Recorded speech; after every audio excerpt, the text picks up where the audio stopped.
It took 4 men getting injured until they realized just how wrong they'd been about me. For 15 years, I've been the top senior industrial electrician at the company, just like my dad had been before his injury. Unfortunately, not everyone thinks I deserve the spot. And last Tuesday was a prime example of it. My boss had sent me out to inspect a manufacturing plant across town after they called about an emergency. Their main production line's down. They're losing $3 million each hour, and none of the men they hired could figure out what's causing the machinery to malfunction like this. So I'm sending you because I know if anyone can do it, it's you, my boss insisted. I pulled up to the facility, grabbed my toolkit, and headed straight for the main entrance. The plant manager took one look at me and blocked the doors. Wait, you're the electrician? I nodded and held up my credentials. Yep, 15 years experience. Where's the problem? He crossed his arms. Look, no offense, but we need someone who actually knows what they're doing. This is serious industrial equipment. I felt my jaw tighten. Lucky for you because I'm certified for industrial systems like this. He paused, studying my face, then burst out into laughter. I didn't know they gave certifications like that to women. Aren't the tools too heavy for you? Anyway, enough with the jokes. Call your company and tell them to send a man down here to fix this. I felt my blood boil at his condescending tone. They won't be sending anyone else because I'm already the best there is. He rolled his eyes. Look, this isn't some toy or fashion thing. This is heavy machinery. It's not for little ladies like you. I took a deep breath to calm myself before pushing past him into the facility. I'm already here. Just show me the equipment. He started leading the way, his face still scrunched up bitterly. When we reached the production floor, I immediately saw the problem. The main transformer was showing heat damage and the safety systems were completely bypassed. I knelt down and inspected the wiring and felt all the blood from my body drain instantly. This wasn't just broken. This was dangerous. You need to shut everything down right now, I said, standing up. This transformer's been running without proper cooling for weeks. The insulation's degraded, and if you try to restart it, you're risking an arc flash. The plant manager laughed. Are you serious right now? We're losing millions. We just need to get it running. I pulled out my phone and showed him the thermal readings. Look at these heat signatures. This is critical. The standard fix would be replacing the transformer entirely, but you can't do that because someone bypassed all your safety interlocks. If anyone goes near this thing when it's energized, they could die, I said in a single rushed breath. He grinned at my panicked expression and called over his maintenance crew. Hey guys, apparently we've got a major crisis here because the lady's scared of a little heat. He mocked. They all laughed. One of them, a guy named Dustin, walked right up to the transformer. Ma'am, I've been working here 20 years. This equipment's tough. We just need to reset the breakers and boost the cooling. I stepped between him and the panel. No, you don't understand. The cooling system failure caused the insulation to break down. You can't just reset this. You need to replace it. The plant manager pulled me aside. Listen, sweetheart, we appreciate you coming out here, but we've got trained guys who know this equipment. Why don't you let the men handle it? I felt my hands shaking. I am trained. This is literally what I do. You called me because your guys couldn't fix it. He waved me off. Yeah, well, we thought we were getting actual help. I realized they weren't going to listen to me. So I grabbed my tools and installed a temporary safety bypass to at least prevent electrocution if someone touched it. When I finished, I stood up and looked at the plant manager. This is just a safety measure. It buys you maybe 30 seconds before the whole thing fails. Do not turn this machine on. You need a full replacement. Dustin looked at the new wiring and grinned. Looks like the lady can fix things after all. Let's get the machine running, boys. Dustin and 3 other electricians started suiting up in their arc flash gear. I grabbed the plant manager's arm and begged, stop them. Please, it's not completely fixed. Someone's going to get hurt. He shook me off. You're being hysterical. This is exactly why we don't hire women. Too emotional over nothing. Dustin flipped the main breaker. The transformer hummed to life. The production line started moving. The plant manager turned to me with this smug smile. See? Nothing to worry about. You girls always think the sky's falling. I kept my phone pressed to my ear, watching the equipment. Turn it off. Please just turn it off. The hum got louder. Then I saw it. A small arc of electricity jumping between contacts. Get back! I screamed. Dustin laughed. Relax, it's just a little spark. Suddenly, the whole panel exploded in a flash of white light. 2 guys went flying backwards. Dustin collapsed, screaming. The entire building went dark. I sprinted toward Dustin and another guy who were closest to the blast. I grabbed Dustin under his arms and dragged him away from the panel, just as another explosion ripped through the transformer. The sirens arrived 3 minutes later, just as a third blast erupted. This time, not everyone made it out safely. Not even me. I woke up 3 days later in a hospital bed with my arms wrapped in thick white bandages and this constant ringing in my ears that wouldn't stop no matter how hard I tried to shake it off. The fluorescent lights above me felt too bright and everything looked fuzzy around the edges. A nurse appeared next to my bed and started checking the monitors beeping beside me. I tried to sit up, but pain shot through my entire body, and I fell back against the pillows. My throat felt raw and dry when I finally managed to speak. Dustin. Is Dustin okay? The nurse's face changed and she pressed a button on the wall before telling me the doctor would be in soon to talk to me. That's when I knew something really bad had happened. The doctor came in about 10 minutes later holding a clipboard and pulled up a chair next to my bed. He explained that I had second-degree burns on both forearms where I'd grabbed Dustin and dragged him away from the panel. The blast pressure gave me a concussion and damaged my hearing, which explained the constant ringing that was driving me crazy. Then he paused and his voice got quieter. 2 workers died in the explosions. 2 men who went to work that Tuesday morning and never came home. 3 others, including Dustin, were in critical condition with severe burns and electrical injuries. I stared at the ceiling tiles and counted them while the doctor kept talking about my injuries and recovery timeline. Counting was easier than thinking about those families getting phone calls that their husbands and fathers weren't coming home. My boss showed up that afternoon and he looked like he'd aged 10 years since I last saw him. He sat in the chair next to my bed without saying anything for a long time. When he finally spoke, his voice cracked. The company's insurance was covering everything for all the injured workers and the families of the men who died. He told me he should have sent backup when the plant manager gave me trouble. He should have known they wouldn't listen to a woman telling them their equipment was dangerous. I wanted to tell him it wasn't his fault, but my throat hurt too much to say anything. A different nurse came in later and told me something that made my chest feel tight. My safety bypass gave the workers about 40 seconds of warning before the catastrophic failure. Those 40 seconds meant 5 people got far enough away from the transformer to survive the worst of the blast. 5 people who would have died if I hadn't installed that temporary fix. The nurse said I saved lives even though it didn't feel that way lying there with burns on my arms and 2 men dead. Rebecca Norwood came to check on me around dinner time. She was my trauma surgeon and she looked tired but kind. She examined my bandages and explained that my injuries would heal, but I needed to stay off my feet for at least 6 weeks. The burns on my forearms would scar permanently, and she couldn't promise my hearing would fully recover. The ringing might be permanent or it might fade over time. She said I was lucky to be alive considering how close I was to the blast. Lucky didn't feel like the right word. My dad visited after Rebecca left, and he just pulled a chair up next to my bed and held my hand without saying anything at first. His hands were rough and scarred from his own years as an electrician before his back injury ended his career. He understood what it meant to be right about safety and have people ignore you until disaster strikes. He'd watched 3 co-workers die in a crane collapse when he was my age because someone bypassed a safety system to save time. We sat there in silence for maybe 20 minutes before he finally spoke and told me it wasn't my fault. I wanted to believe him, but I couldn't stop seeing Dustin flip that breaker and the plant manager's smug smile right before everything exploded. The plant manager showed up the next morning trying to get me to sign paperwork about the incident. He stood at the foot of my bed holding a folder and started talking about liability and insurance claims. Rebecca walked in right in the middle of his speech and her face went hard. She told him to get out of my room immediately, and when he didn't move fast enough, she called hospital security.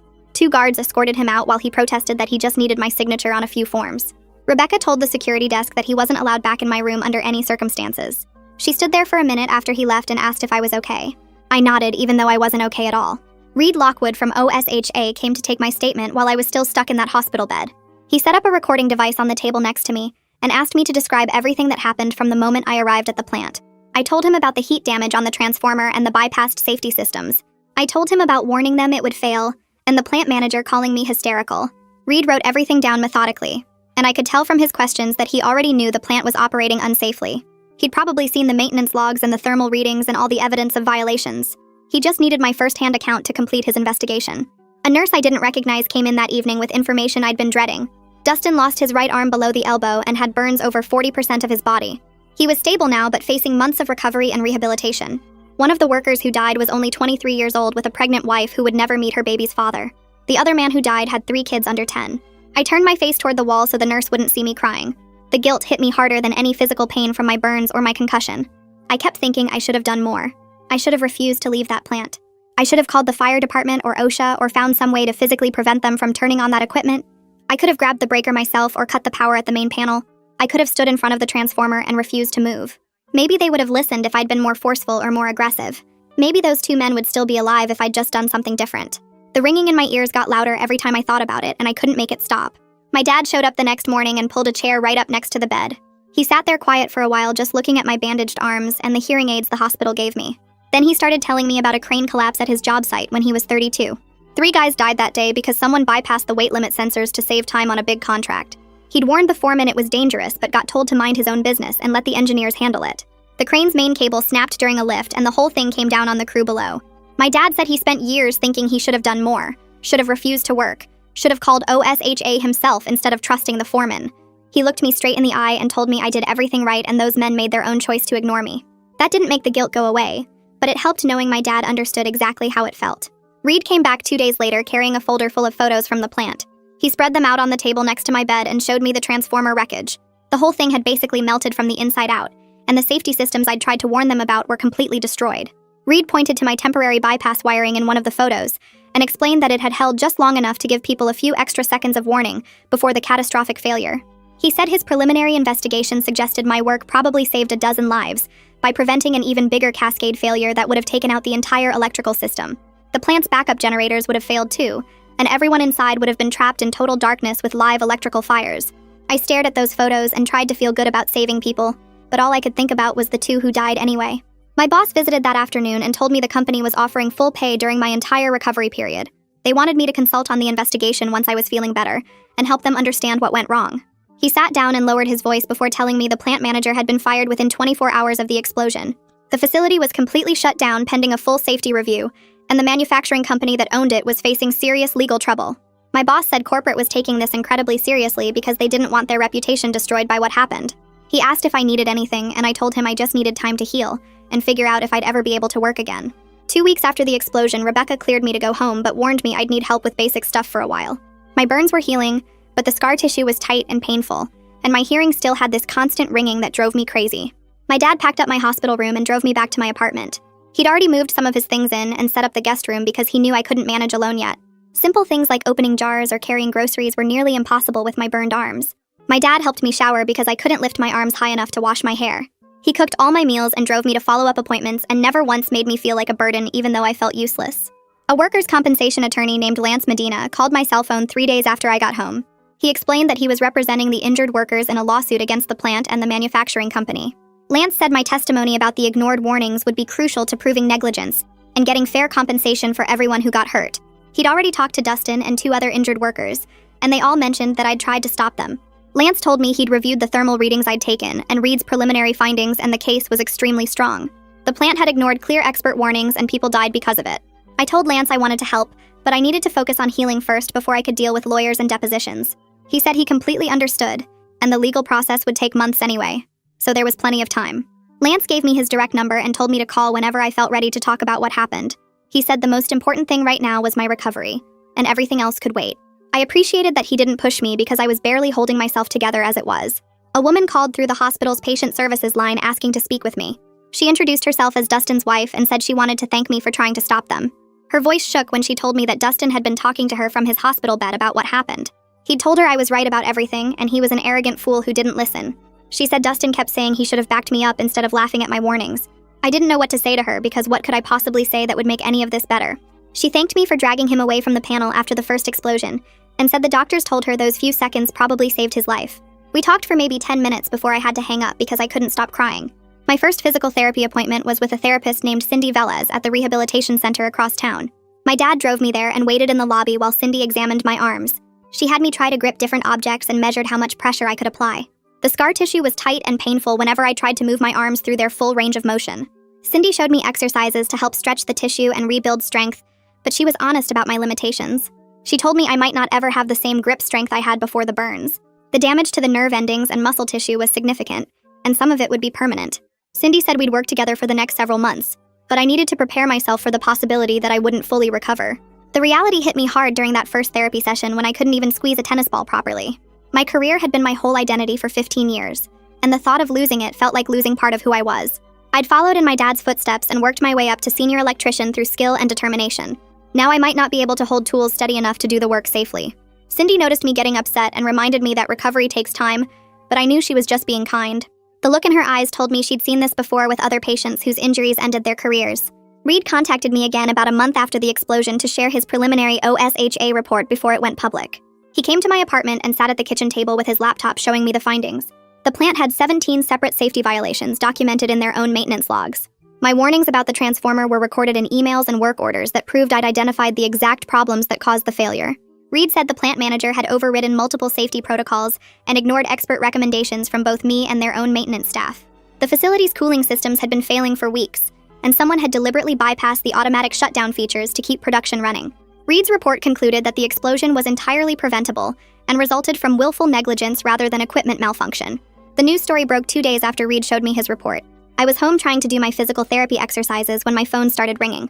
The first call was from Channel 7 asking for an interview about being the expert who warned about the explosion. I declined and hung up. 5 minutes later, Channel 4 called. Then a newspaper reporter. Then another TV station. By noon, my phone had rung 37 times and I finally just unplugged it from the wall. My dad heard the landline ringing constantly too, and came into my room asking what was going on.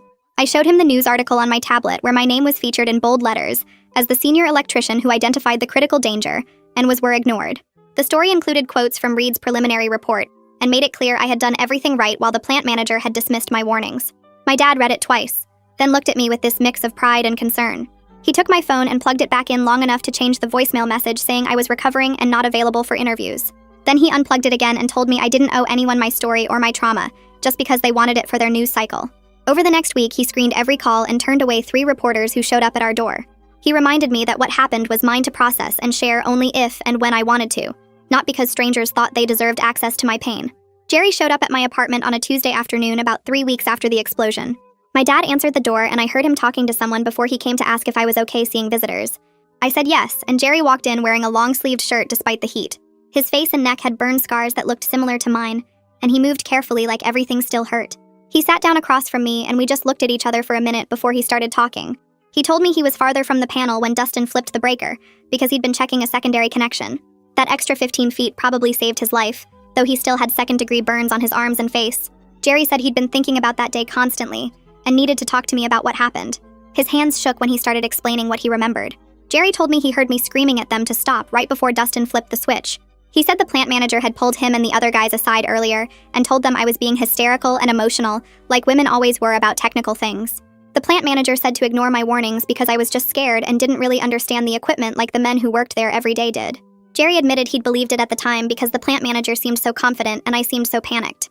Now he realized my panic was completely justified and their confidence was just arrogance. He apologized for not backing me up and said he'd testify to exactly what happened if anyone asked. He wanted the truth on record that I'd done everything possible to stop them, and they'd ignored me because of who I was rather than what I knew. I thanked him and told him I was glad he survived. We talked for another hour about our injuries and recovery before he left. Lance called me the following week to tell me the families of the 2 workers who died had filed wrongful death lawsuits against both the plant and the manufacturing company that owned it.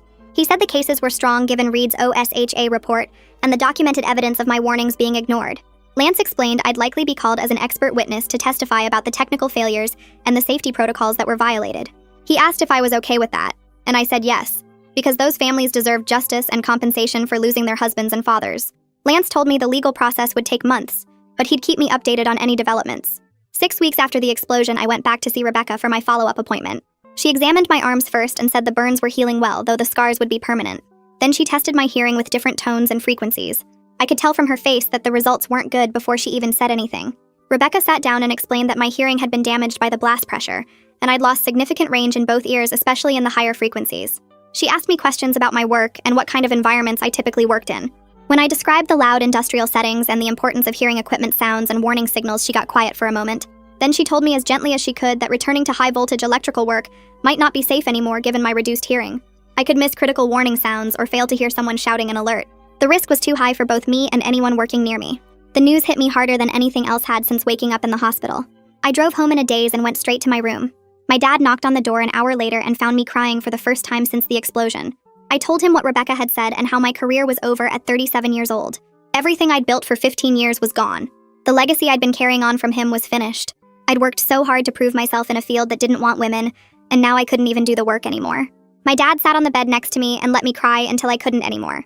Later that evening, my dad shared his own story about when his back injury ended his career at 42. He described the depression that followed, and the anger he felt at having his identity stripped away. For months, he didn't know who he was if he wasn't an electrician. He told me about the dark period where he barely left the house and pushed everyone away. But eventually, he found new purpose in teaching safety courses and training the next generation of electricians. He said it took him almost 2 years to accept that his worth wasn't just in doing the physical work, but in sharing what he knew. He reminded me I had knowledge and experience that could help others even if I couldn't work with high-voltage systems anymore. It didn't make the loss hurt less, but it helped knowing he understood exactly what I was going through. At my next physical therapy session, Cindy adjusted my treatment plan to focus specifically on the movements I'd need for electrical work. She had me practice gripping tools and manipulating small wires and components. After an hour of exercises, she sat me down and gave me her honest assessment. My grip strength was at about 70% of what it had been before the burns, and it probably wouldn't improve much more. The nerve damage and scar tissue had created permanent limitations. She said 70% might be enough for some types of electrical work, but not for the precision and strength required in industrial settings. Cindy apologized for not having better news and promised we'd keep working to maintain what function I had. 2 days later, representatives from the plant's insurance company showed up at my apartment with their lawyers. They wanted to interview me about the incident for their investigation. I let them in and answered their questions for over an hour. They kept trying to suggest I hadn't communicated the danger clearly enough, or that maybe I'd overestimated the risk. One lawyer asked if I was certain about my assessment given that the plant's own maintenance team had disagreed with me. I pulled out my phone and showed them the photos I'd taken of the thermal readings and the degraded insulation. I walked them through my documented warnings in the emails I'd sent, and the verbal warnings multiple witnesses had heard. When they kept pushing, I mentioned Reed's OSHA investigation and how his findings backed up everything I'd said. That shut down their questions pretty fast, and they left shortly after. My dad had been listening from the kitchen and came in after they left to tell me I'd handled them perfectly. The next week, Lance called and asked me to come to his office to go over the legal case. I drove across town and met him in a small conference room with stacks of documents covering the table. He spread out papers showing the plant manager's official statement claiming I had overreacted to routine maintenance issues and caused unnecessary panic that disrupted their operations.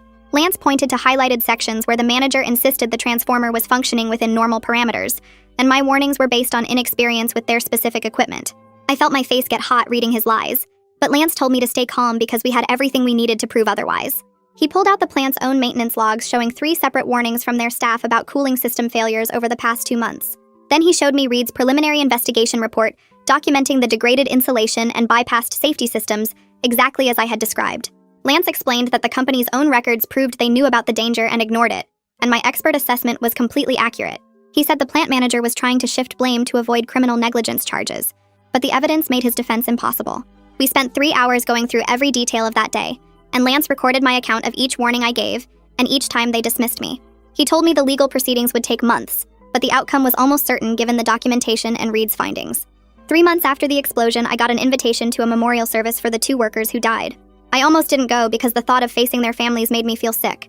But my dad said they deserved to have me there, so I put on a black dress and drove to the church. The service was packed with coworkers and family members, and I sat in the back trying to be invisible. Both men had young kids, and watching their children cry during the eulogies broke something inside me. After the service, people gathered in the fellowship hall, and I stood in the corner holding a paper cup of coffee I couldn't drink. Several family members came up to thank me for trying to save their loved ones, and I could barely speak because all I could think about was how I failed. One of the men's brothers shook my hand and told me he heard I dragged people away from the blast even after getting injured myself. I just nodded because I didn't trust my voice. Then one of the widows approached me and asked if we could talk privately. We stepped outside into the parking lot, and she pulled out her phone to show me a text message. Her husband had sent it to her about 20 minutes before the explosion. The message said some woman electrician was causing drama about the equipment and making everyone wait around instead of just letting them do their jobs. She looked at me with tears running down her face and said she wished he had listened to the drama instead of dismissing it as nothing. She told me she didn't blame me at all and that her husband had a habit of not taking women seriously in technical fields. She said if he had respected my expertise, he would still be alive, and she wanted me to know that his death wasn't my fault. I started crying right there in the parking lot, and she hugged me while we both cried together. She thanked me for trying to stop them and said she hoped I wouldn't carry guilt that belonged to the men who ignored me. 2 weeks later, I got a call from a woman who introduced herself as Dustin's wife. She said Dustin had been struggling with guilt and kept asking about me and wondering if I was okay. She explained that he wanted to apologize in person for not listening when it mattered, but he was afraid I wouldn't want to see him. I told her I would meet with him, and she gave me the address of a coffee shop near the rehab center where he was doing therapy. She said he was learning to use a prosthetic arm and having a hard time accepting what happened. I agreed to meet him the following Tuesday. When I walked into the coffee shop 4 months after the explosion, I barely recognized Dustin sitting at a corner table. He looked 20 years older with gray in his hair that hadn't been there before, and deep lines around his eyes. His right sleeve was pinned up where his arm used to be, and he was staring at the table like he was afraid to look up. I sat down across from him, and he finally raised his eyes to meet mine. We just looked at each other for a long moment before he started talking. He told me he replayed that day constantly in his head, and saw my face when I begged them to stop. He said the image of me grabbing the plant manager's arm and pleading kept him awake most nights. He described how he remembered laughing at me and telling me to relax about a little spark right before the world exploded in white light. His voice cracked when he said his arrogance cost him his arm and killed 2 good men and nearly killed everyone else in that building. He said he couldn't forgive himself for being so stupid and dismissive when someone with more experience was trying to save his life. He kept apologizing over and over and saying he wished he could go back and listen to me. I let him finish talking before I responded. I told him I didn't blame him personally because the plant manager created the whole culture where my warnings got dismissed as hysteria. I explained how that manager set the tone by mocking me from the moment I arrived and calling me little lady and sweetheart. I said the manager made it acceptable for everyone to ignore my expertise because I was a woman. But I also told Dustin I wasn't going to completely absolve him because he made his own choice to ignore me, even after I installed the safety bypass and warned them one final time. I said he was a grown man with 20 years of experience, and he chose to trust the plant manager's dismissal over my expert assessment. We both had to live with the consequences of the choices made that day. We ended up talking for 2 hours about the incident, and our injuries, and what our futures looked like now. Dustin told me he was retrained for office work doing scheduling and inventory management because he couldn't do hands-on maintenance anymore. He said losing his career felt almost as bad as losing his arm, because being an electrician was his whole identity. I understood exactly what he meant because I was facing the same thing with my hearing damage and reduced grip strength. We talked about how we both might never work in the field again, and how that felt like losing part of ourselves. He asked if I was angry at him, and I said I was more angry at the system that made my warnings easy to ignore. But I admitted I was also frustrated that he didn't back me up when it could have made a difference. Near the end of our conversation, Jerry walked into the coffee shop and spotted us. He came over and asked if he could join, and we both said yes. Jerry had burns on his face and neck that were still healing, and he said he was doing physical therapy 3 times a week. The 3 of us sat there as survivors trying to make sense of what happened and who we were now. Jerry said he heard me screaming at them to stop, but the plant manager told them I was being hysterical, so he ignored it too. He apologized for not backing me up and said he would testify to exactly what happened if it helped the case. We talked about forming a support group for industrial workers who survived accidents and how we could advocate for better safety culture. It felt strange bonding with the men who hadn't listened to me, but we were connected now through shared trauma and permanent scars. The next week, Reed's final OSHA report got released to the public. I downloaded it immediately and read through all 47 pages documenting 17 separate violations at the plant. The report specifically cited the plant manager's dismissal of my expert warnings as a contributing factor to the deaths and injuries. It described how I had correctly identified critical danger and provided explicit instructions to shut down the equipment. The report stated that my temporary safety bypass had prevented additional casualties by giving workers crucial seconds to get away from the blast. Reed's investigation found that the plant had been operating with known cooling system failures for 8 weeks, and multiple internal warnings had been ignored by management. The facility got fined $3 million, and the plant manager faced potential criminal charges for negligent homicide. Reading that report felt like vindication, but it didn't bring back the 2 men who died or give Dustin his arm back or fix my hearing. I was right about everything, but being right came with a cost I would carry forever. 2 weeks later, Lance called to tell me the manufacturing company settled both wrongful death lawsuits before they could go to trial.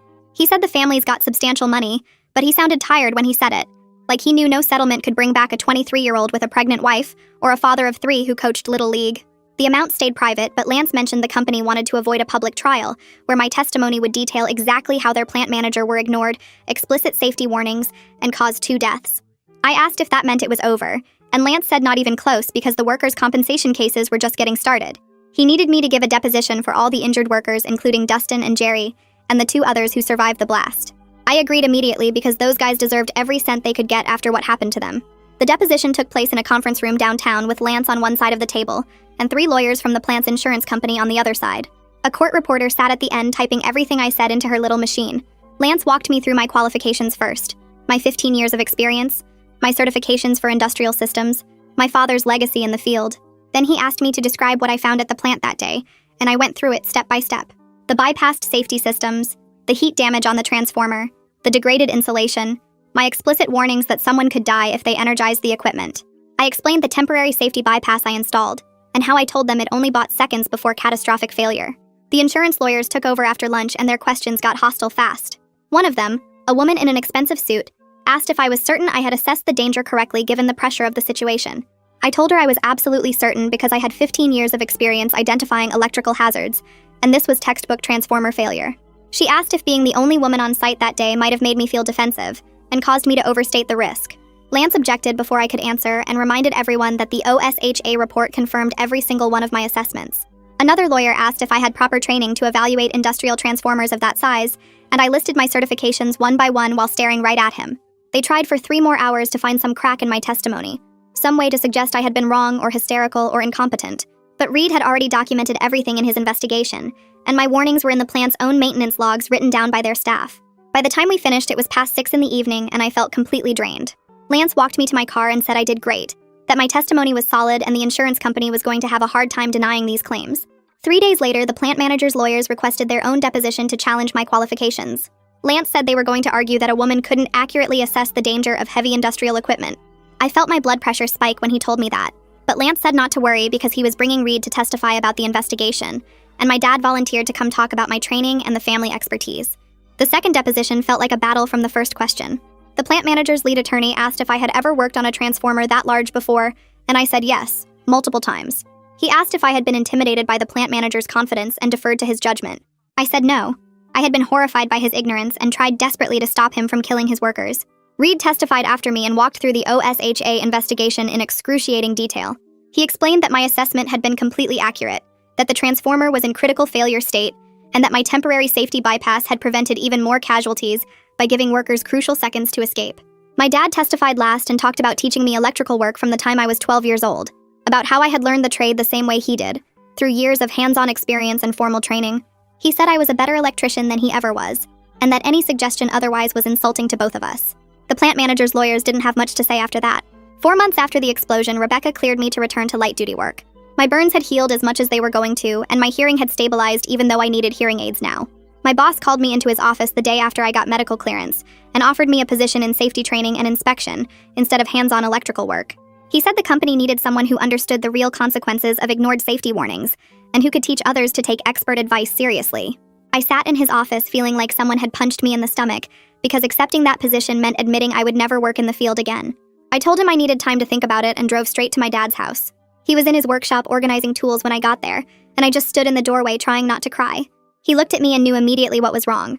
I told him about the job offer and how it felt like giving up, like admitting defeat after fighting so hard to prove myself as an electrician. My dad put down the wrench he was holding and said teaching others to avoid disasters was just as important as fixing electrical systems. He reminded me that he had struggled with the same feelings when his back injury ended his career, that he had felt worthless and lost until he started teaching safety courses. He said I could honor the men who died by making sure their deaths meant something, by teaching the next generation to listen when experts warn them about danger.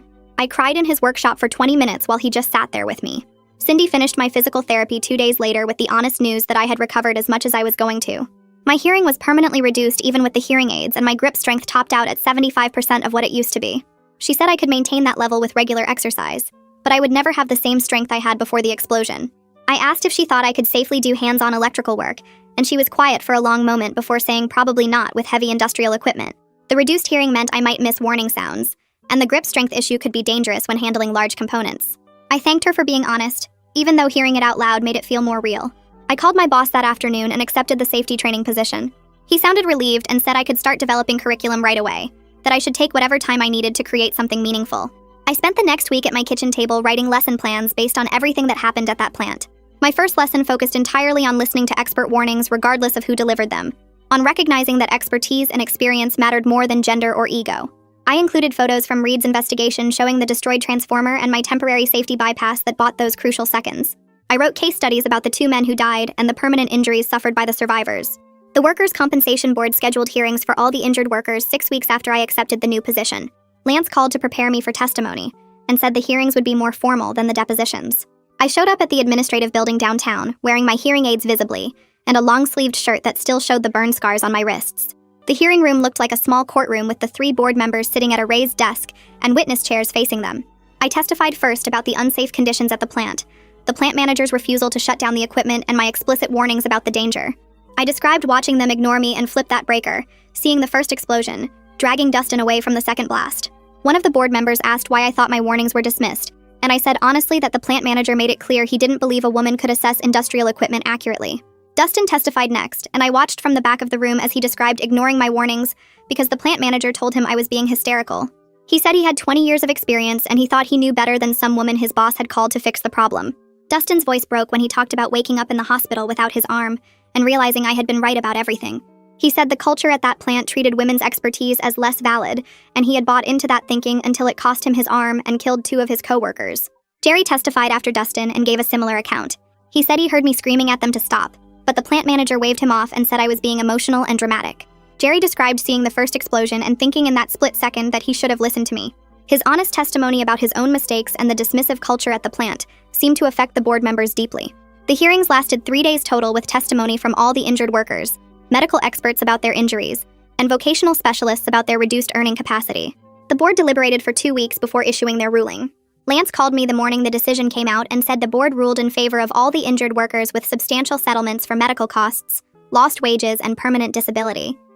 Dustin's settlement was the largest because losing his arm meant he could never return to maintenance work and would need ongoing medical care for the rest of his life. The board's written decision specifically cited the plant manager's dismissal of my expert warnings and the unsafe culture that prioritized production over worker safety. Reading that decision felt like validation, but it didn't erase the nightmares about the explosion, or bring back my full hearing, or give me back the career I had built for 15 years. 6 months after the explosion, I stood in front of my first safety training class holding a stack of photos from the incident scene. 20 industrial electricians sat in rows of folding chairs watching me with the kind of careful attention I never got when I showed up with my toolkit. I placed the first photo on the overhead projector showing the destroyed transformer panel. The burns on my forearms were visible below my short sleeves, and I caught several students staring at the scars before looking away. I told them exactly what happened that Tuesday without making it sound better than it was. I described the plant manager blocking the door and laughing at my credentials. I explained how I identified the heat damage and bypassed safety systems and warned them the transformer would fail. I showed them the thermal readings I took and the temporary bypass I installed to buy them seconds. Then I showed them photos of the explosion aftermath and told them 2 men died because the plant manager decided a woman couldn't assess industrial equipment accurately. One student in the back row shifted in his seat and I saw him glance at the guy next to him. I explained how Dustin lost his arm and 3 others got severe burns, and how I dragged people away from the second blast before the third one hit me. The room stayed completely quiet while I talked, and nobody checked their phones or whispered to each other like I'd seen in other training sessions I'd attended over the years. I finished by showing them a photo of the safety protocol violation list from Reed's OSHA report. 17 separate violations that the plant's own maintenance logs documented. I told them the plant manager ignored expert warnings because he thought being male meant knowing more than a woman with 15 years experience. When I asked if anyone had questions, an older electrician in the front row raised his hand. He said he'd been in the trade for 30 years and had dismissed younger workers' concerns before because he thought experience trumped fresh perspective. He thanked me for sharing my story and said he'd never ignore a safety warning again, regardless of who delivered it.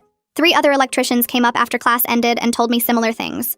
One guy said he'd worked with female electricians who knew more than him, but he'd never fully respected their expertise until hearing what happened when that expertise got dismissed. Another told me about a time he'd overridden a safety concern from a newer worker and got lucky that nothing bad happened. The respect in their voices felt strange after 15 years of fighting to be taken seriously on job sites. My boss called me into his office the next week and asked me to develop a company-wide protocol for safety concerns raised by any employee. He wanted mandatory shutdown authority for certified experts who identified critical dangers. I spent 2 weeks drafting the policy and running it past our legal team and insurance representatives. The final version required any certified expert to have the power to shut down equipment immediately if they identified a critical safety risk. Management could override the shutdown, but only after getting verification from an independent third-party expert. The policy also included protection from retaliation for workers who raised safety concerns. My boss implemented it across all our contracts and sent copies to every client we worked with. Reed contacted me a month later, asking if I'd help create training materials that OSHA could use nationally. He said my experience demonstrated the deadly consequences of dismissing expert warnings based on gender bias, and he wanted to turn it into a case study.